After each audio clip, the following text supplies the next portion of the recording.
নমস্কার। তো তোমরা সবাই কেমন আছো? আশা করছি সবাই অনেক ভালো আছো, সুস্থ আছো। আর আমরাও কিন্তু বেশ ভালো আছি। আমার নতুন আরও একটা ভিডিওতে তোমাদের সকলকে জানাই অনেক স্বাগত।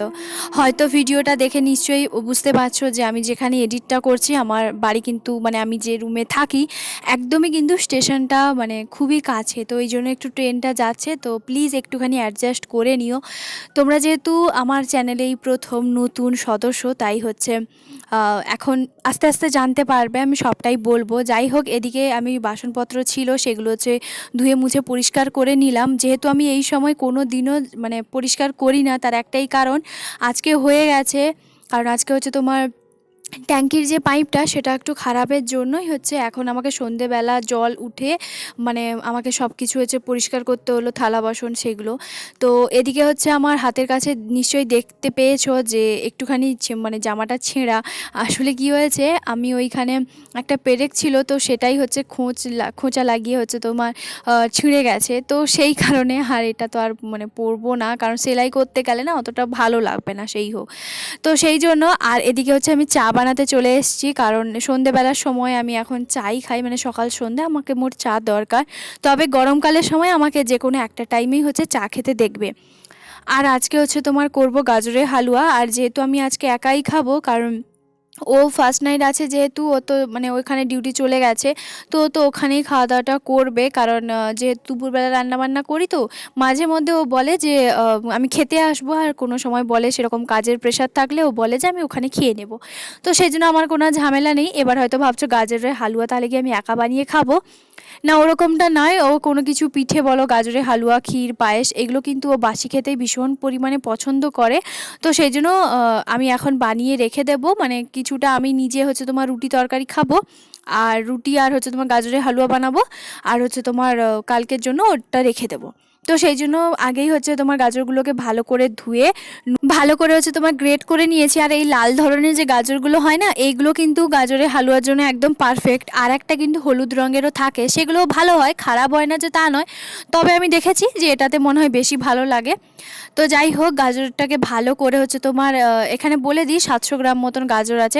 গাজরটাকে ভালো করে গ্রেট করে এখন অল্প একটুখানি নুন দিয়েছি, আর ঢাকা চাপা দিয়ে ভালো করে সেদ্ধ করে নেব। তারপরে এখানে দেখো হাতের মুঠো মতন ওই গাজর নিয়েছি কটা গোটা গোটা, তো সেগুলো দিয়ে দিয়েছি। আর গাজরও খুব একটা পছন্দ করে না, খায় খুব অল্প, তো সেই জন্য অল্পই হচ্ছে দিয়েছি, আর আমিও অতটাও খাই না।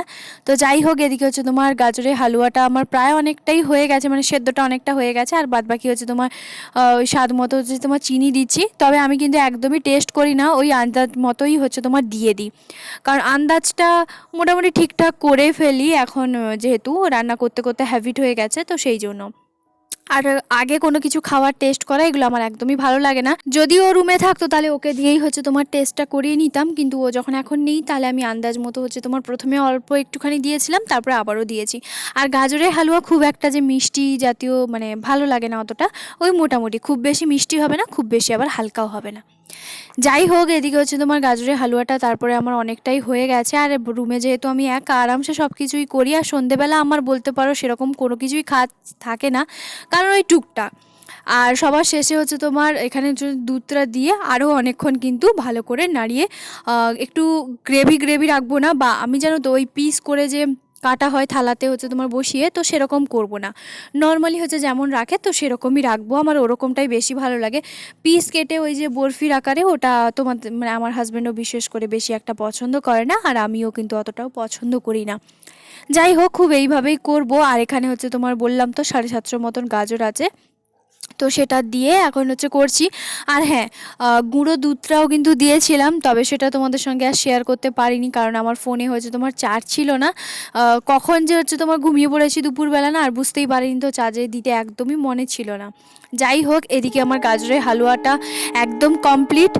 আর ট্রেনটা এতটা পরিমাণে যাচ্ছিল যে ভয়েসটা যে দেবো সেরকম আর হয়ে উঠছিল না। যাই হোক, এখন হচ্ছে নিজের জন্য এই কটা রুটি করব, বেশি নয়, 2-3টে মতন রুটি করব, কারণ আমি 2-3টের বেশি খাই না। তবে 4টে মতন আমি বরাবরের জন্যই করি। একটা আমি সব সময়ের জন্য বেশি রাখি, কারণ বলা তো যায় না। আর একটা রাখলে কি হয়, পরের দিন সকালবেলা যখন দুধটা দিতে আসে তখন হচ্ছে আমি ও একটা প্লাস্টিকের মধ্যে করে রেখে দিয়ে ওকে দিয়ে দিই। তার কারণ হচ্ছে ওদের বাড়িতে যেহেতু গরুটা থাকে, সেই জন্য, কারণ এতে আমার মনে হয় এটা বেশি ভালো মনে হয়, ওই জন্য আমি একটা সবসময়ের জন্য রুটি বেশি করি। আর এদিকে হচ্ছে নিজের জন্য কটা রুটি হচ্ছে তোমার বেলে এখন ভালো করে গরম গরম হচ্ছে তোমার খেয়ে নেব।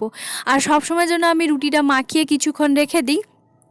আর গরম গরম রুটি ভেজেই হচ্ছে খাওয়া দাওয়াটা সঙ্গে সঙ্গে করতে আমার বেশি পছন্দ হয়। রুটি বলো, লুচি, পরোটা এসব জাতীয় জিনিস কিন্তু আমার বানাতে, বেলতে, ভাজতে আমার কিন্তু খুবই ভালো লাগে। এতটা ভালো লাগে হয়তো তোমরা ধারণা করতে পারবে না।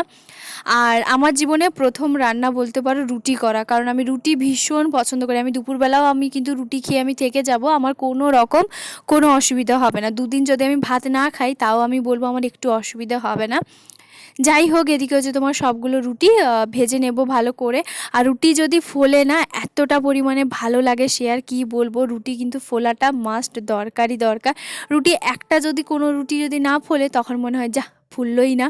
তবে আমার ওরকমটা হয় না, চেষ্টা করি সবসময়ের জন্য আমার সবগুলো রুটি কিন্তু বেশ ভালোভাবে ফুলে যায়, তো সেদিকে আমার আর কোনো রকম অসুবিধা হয় না। যাই হোক, আমি এইভাবেই কিন্তু রুটি ভাজতে আমার বেশি সুবিধা হয়। ওই এককালীন হচ্ছে তোমার রুটি ভেজে মানে ওই রকমভাবে করতে পারি না। তো একদিকে হচ্ছে তোমার রুটি বেলি, আবার একদিকে হচ্ছে তোমার ভাজি। আর এই অভ্যেসটা আমার বিয়ের পরপর থেকেই হয়ে গেছিলো যখন আমি দিল্লিতে থাকতাম তখন। তো দিল্লিতে কেন থাকতাম, কিসের জন্য, সেগুলো না হলে তোমরা পরপর অন্য ভিডিওতে জানতে পারবে। এই তো সবে শুরু, এই তো সবে নতুন সদস্য তোমরা আমার হয়েছো। তো যাই হোক, এখনও পর্যন্ত যারা আমার চ্যানেলটাকে সাবস্ক্রাইব করনি প্লিজ একটা সাবস্ক্রাইব করে লাইক কমেন্ট শেয়ার করতে একদম ভুলবে না। আর আজকের ব্লগটা কেমন লাগলো প্লিজ একটা কমেন্ট করে জানাতে একদম ভুলবে না, কারণ তোমাদের একটা কমেন্ট আমার কাছে অনেকটা গুরুত্বপূর্ণ। তাহলে চলো ভিডিওটা তাহলে এখানেই শেষ করছি, দেখা হবে আবার একটা পরবর্তী ব্লগে।